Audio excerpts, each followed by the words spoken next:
Hi, hello, నమస్తే. ఈ మధ్య కొంచెం మన రివ్యూలకి కొంచెం గ్యాప్ వచ్చింది. అంటే అంత మాట్లాడుకోవాల్సినంత సరైన సినిమా ఇది మనకి దొరకలేదు.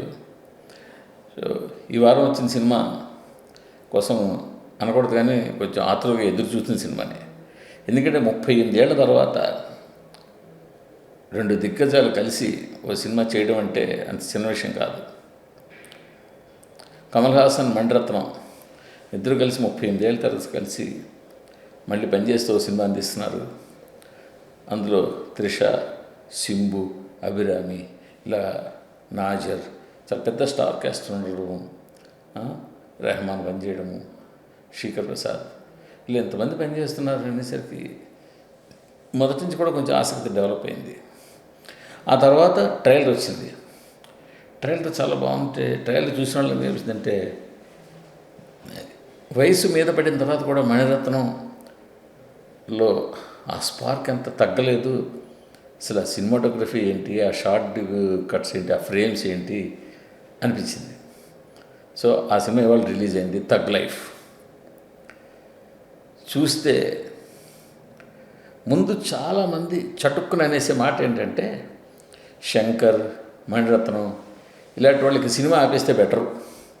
ఎందుకంటే వాళ్ళకి మంచి పేరుంది, వాళ్ళకి బోల్డ్ మంది ఇప్పటికీ అభిమానులు ఉన్నారు. నేను కూడా మణిరత్నం అభిమానినే. సో అంచేత ఇంకా వీళ్ళకి బ్యాడ్ ఫిల్మ్స్ తీసుకొచ్చి ఆ అభిమానాన్ని పాడి చేసుకునే బదులు అది ఆపేస్తే బెటరు అనే ఒక మాట అది అనిపించింది. సరే, ఇంతకీ తగ్గలేఫ్ ఏంటి, తగ్గలేఫ్ చూద్దాం.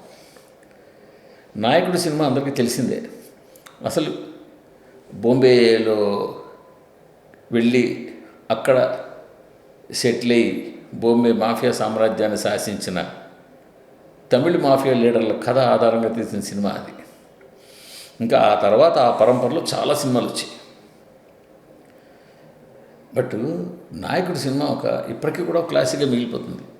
ఒక కామన్ మ్యాన్ రకరకాల కారణాల వల్ల ఒక మాఫియా లీడర్గా ఎదిగి అక్కడి నుంచి ఎండ్ వరకు వాడి జీవితం ఎన్ని మలుపులు తిరిగింది, వాడి జీవితంలో ప్రవేశించిన పాత్రలు, వాడి భావోద్వేగాలు, ఇంకా అవన్నీ చాలా ఉంటాయి. సో అందువల్ల ఈ ఇద్దరు కలిసి సినిమా చేస్తున్నారంటే అలాంటి సినిమా వస్తుందని ఎక్స్పెక్టేషన్ ఉంటుంది. ఈ మధ్యలో యాక్చువల్గా చెప్పాలంటే మణిరత్నం ఇంకా 2-3 సినిమాలు అలాంటి ట్రై చేశారు. సో నవాబ్ సినిమా కూడా ఒక విధంగా ఒక మాఫియా సామ్రాజ్యం బ్యాక్డ్రాప్లో తీసిన సినిమానే. ఆ నవాబ్ సినిమాకి రెహమాన్ ఇచ్చిన బ్యాక్గ్రౌండ్ స్కోర్ అద్భుతంగా ఉంటుంది.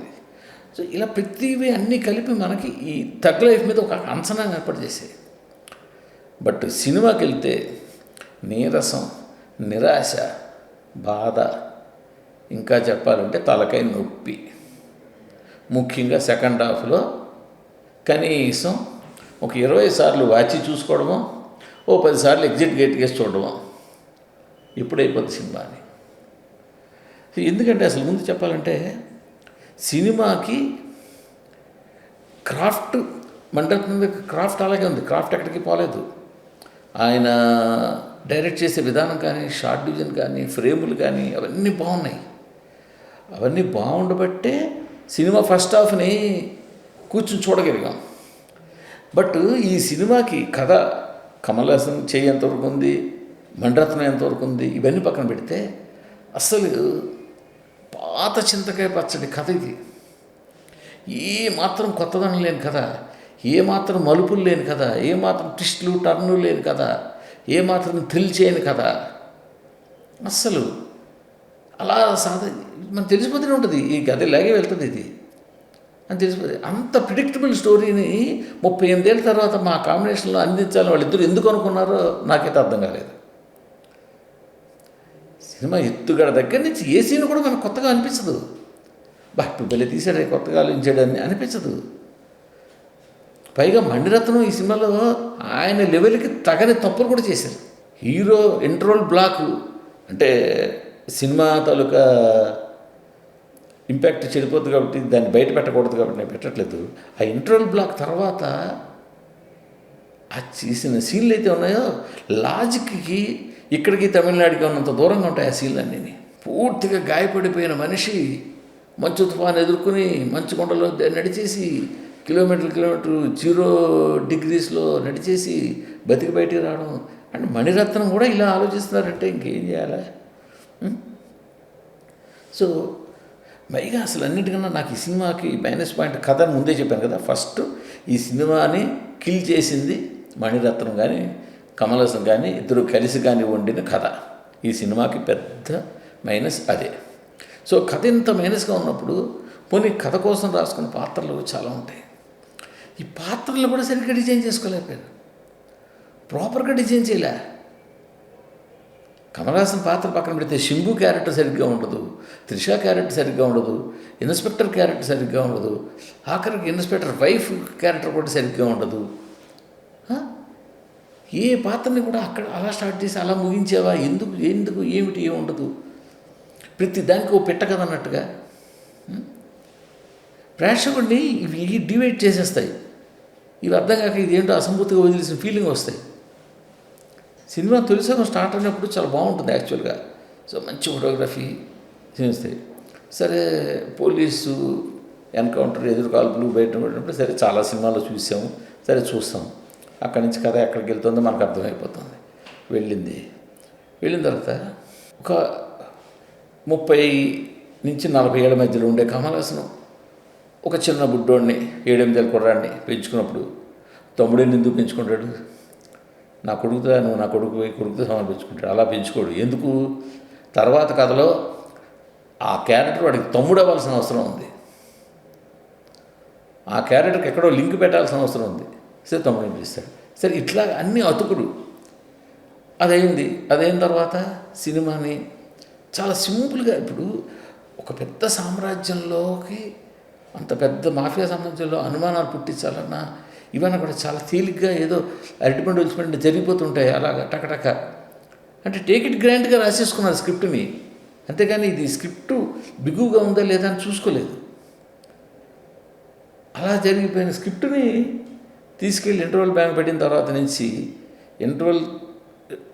నుంచి ఇంకా స్టార్ట్ చేసిన నుంచి ఎలా రన్ చేయాలో తెలియక ఒక రివెంజ్ డ్రామాగా మార్చేశారు సినిమాని. యాక్చువల్గా మణిరత్నం అంటే హ్యూమన్ ఎమోషన్స్ అద్భుతంగా పండించే హ్యూమన్ ఎమోషన్స్ని ఒక జస్ట్ మామూలుగా మార్చేసాయి. దానివల్ల ఏమైందంటే ఆ పాత్రలో బలం లేదు, ఆ సన్నివేశాల్లో బలం లేక వాళ్ళ నటన కూడా తేలిపోయిన అనిపిస్తుంది. భార్య తనని గుర్తుపట్టలేని సీన్లో కమల్ హాసన్ నటిస్తే ఎలా ఉండాలంటే అలా ఉండాలి, కానీ అక్కడ మనకు తేలిపోయిన అనిపిస్తుంది. అంటే అక్కడ కమల్ హాసన్ తప్పు కాదు, ఆ సీన్లో బలం లేదు.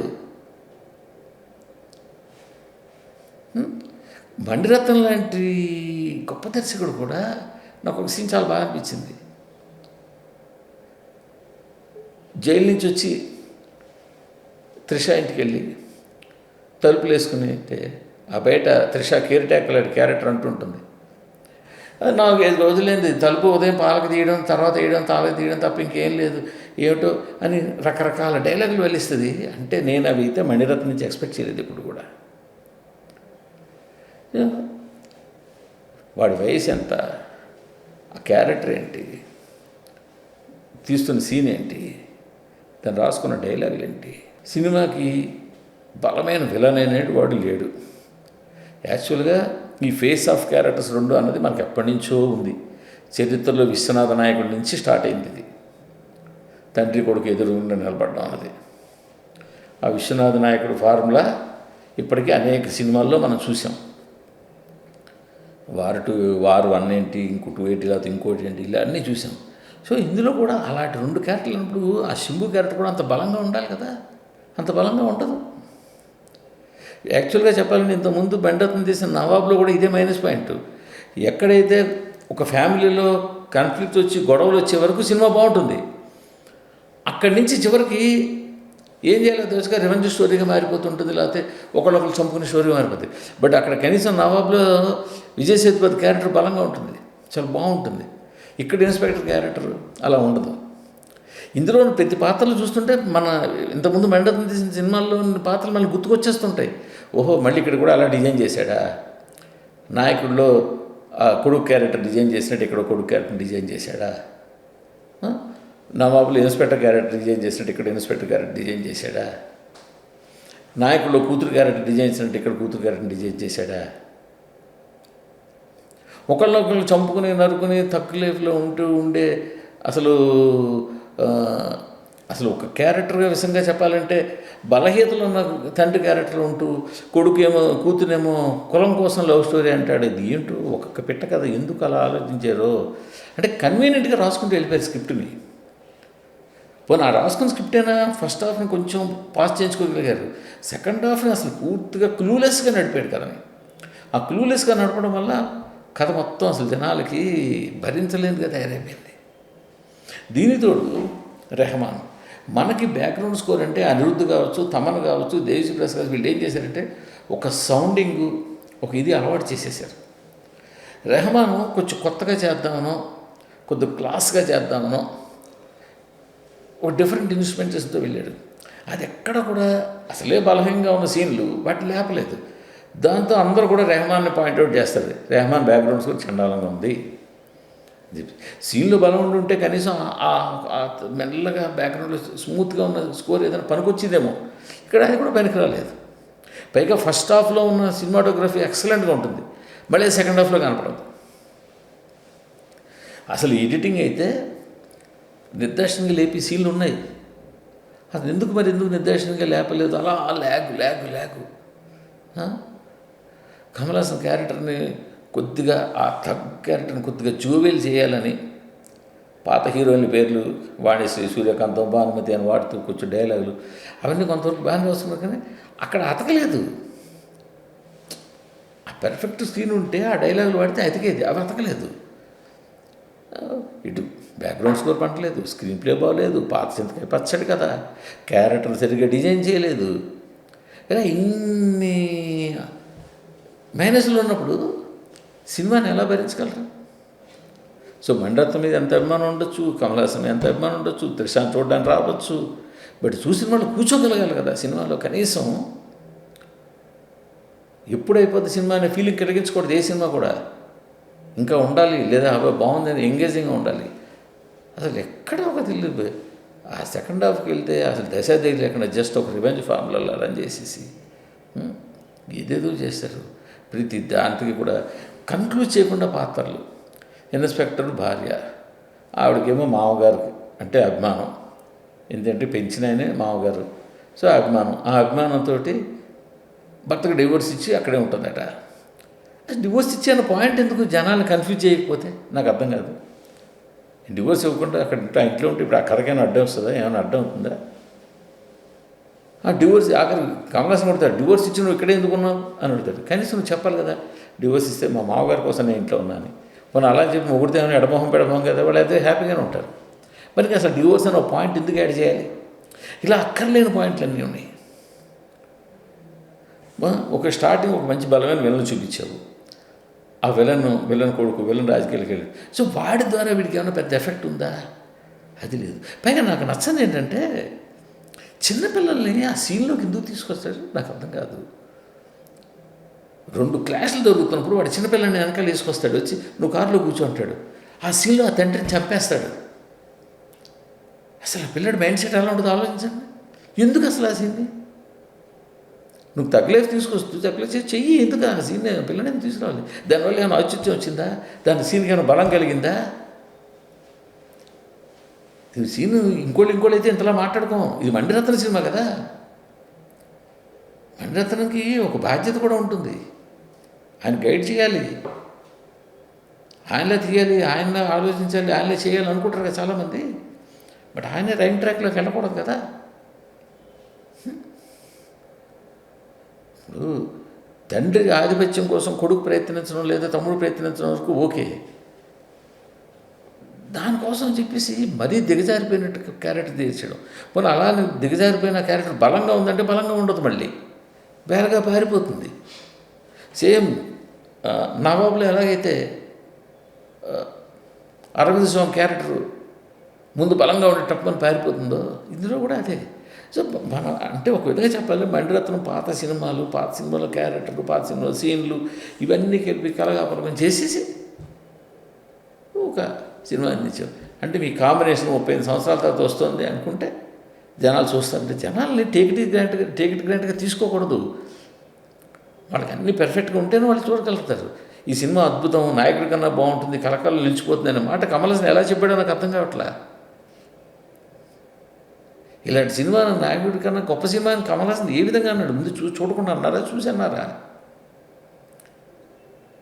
కనీసం నాయకుడి సినిమా ఆడుతున్న గేటు దగ్గర తాకే అవకాశం కూడా లేదు ఈ సినిమాకి.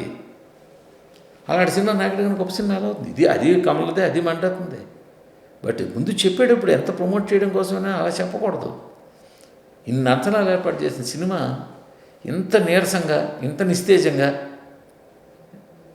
ప్రేక్షకుడిని ఇంత నిరాశపరిచేలాగా ఉండడం అంటే ఇంకా ప్రేక్షకులు అన్నట్టు మణిరత్నం గారి ఆలోచనలు ఆగిపోయాయి.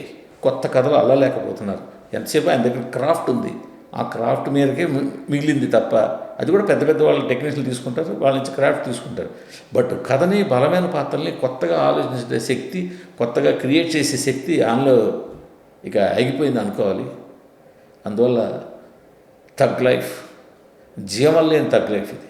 లైఫ్ అన్నారు కానీ దీంట్లో జీవం లేని సినిమా ఇది. Thank you.